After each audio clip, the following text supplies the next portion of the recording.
Okay, so I'm gonna walk around the car from about 6 or 8 feet away, just so you can see what it presents itself like when people are looking at it.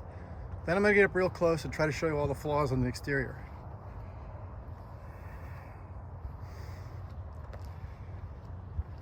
A little bit of morning sun to contend with here, but the car is in the shade, so at least it's not glaring.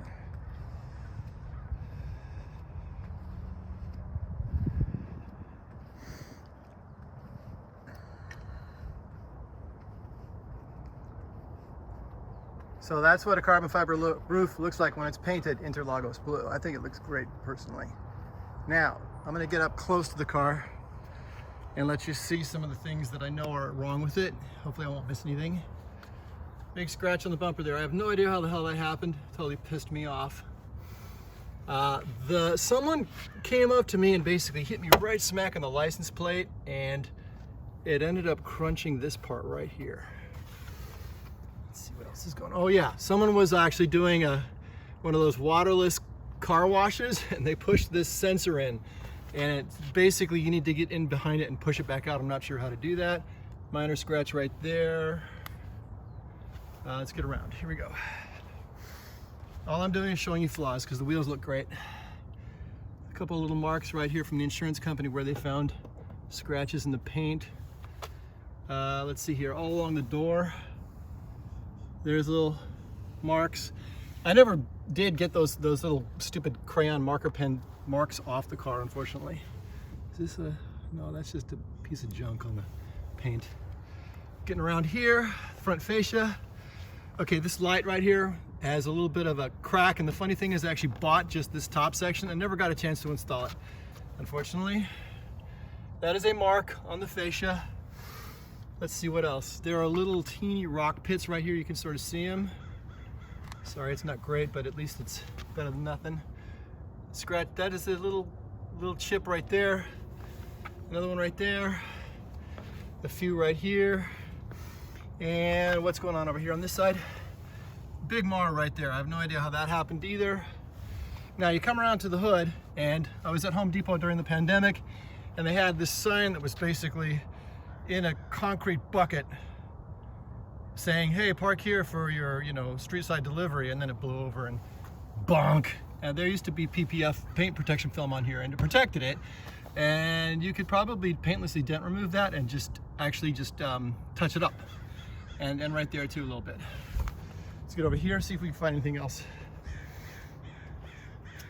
Really just more little chips along the door. I think that's a little scratch right there. The roof actually looks really, really good. I'll zoom out. Now, all of the paint, if you get right on top of it, let me see if I can show you this or not, it's gonna be difficult. See these little streaks right here? This car needs to be wet sanded and buffed, okay? Right now it's only waxed. It needs to be wet sanded and buffed, and the reason I didn't do it is because it's a bit of a damaging process. And you can screw up and burn right through the paint, if you don't know what you're doing. And so I'm leaving that up to the buyer. But if you wet sand and buff this paint, it's gonna look killer. Now let's show you the wheels. The wheels actually look really good. These literally have probably just a couple thousand miles on them.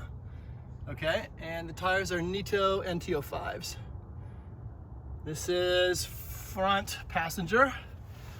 This will be rear passenger.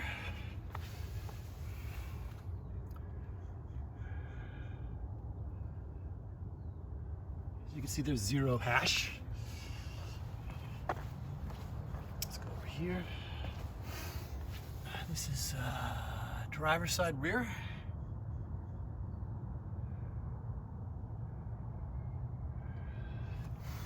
And driver's side front. There we go.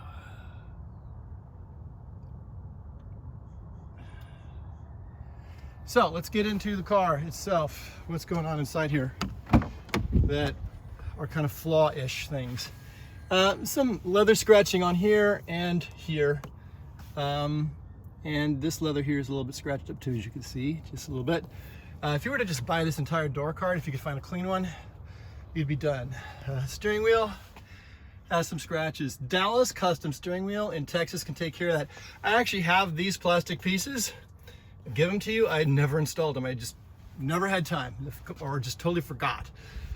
This seat is not original. I'll back up.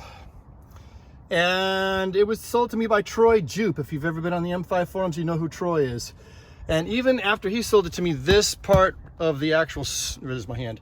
This part of the seat actually wasn't in great shape. So I literally bought a skin of Silverstone from BMW and had them replace these two bolsters. And now you can see that this leather is actually nicer than this leather, because this is the leather that they kind of go ka-chunka, and they emboss it with a fake leather, you know, sort of like texture. This is actually real top grain leather, so it's a little bit weird. It used to blend in better, but now it doesn't. You might be able to find a chair at a yard for $400 or $500 or whatever. Little minor scratch right there. This could probably be cleaned up better. It's just a little grimy. There is some wear right there, and this actually is 10 times better than the one that was on there in the first place. Carbon fiber, all the carbon fiber looks good, except for I'm missing that trim piece. See the silver? No silver here. The dash looks really good, except for the typical thing that happens to M6 is it's horrible. The leather starts to pull up from underneath this guy. You can actually pop this off, and what I would do is I would try to get a leather maker to make some cool like stitched arch that you just kind of lay down there like a napkin, and then pop this guy back on, and it would cover that up and you never see it. What else is going on? The rear seats are good. Let me go over here. Sorry about all the walk around. This seat's in really great shape because obviously it never got used much. I mean, you know, it's a 130,000 mile car, and this is the worst of it right here, right? And I actually have a spare seat in storage. I don't know whether it's better than this one, but it's yours if you want it. Little scratch right there. That is actually a nick in the leather. I actually have this entire console stored in a bedroom somewhere, and that's also yours as well, and it is in better shape.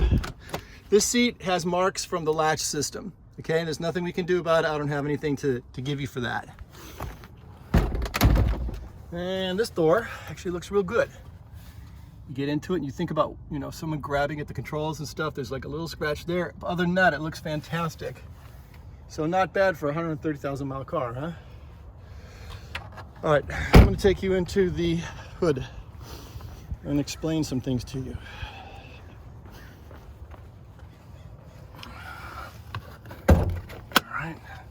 By the way, both these kick panels look really good. I mean, these door sill panels. All right, here we go.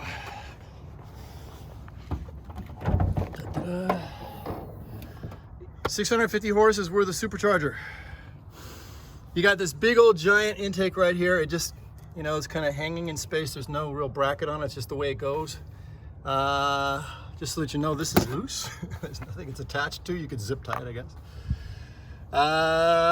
Then you get over here, here's the supercharger, and they put on this funny little extra filter, and I complain to them all the time because it kind of jams it into this wheel well here, and I've never been able to get it to fit, and without twisting it slightly to get it to go in.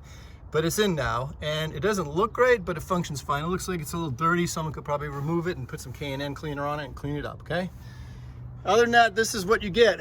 This is no longer a dual MAF system. They actually put in a manifold absolute pressure sensor in there, and that's what it's running on. It's running on what's used to be called speed density. And other than that, the car actually drives pretty damn well. And let's see here, all this stuff. This guy right there, you can see it's broken. So normally this is just one big piece that comes off. It's actually broken into two pieces, but it seals up just fine, and the cabin doesn't get, you know, dust in there that it's not supposed to get or anything like that.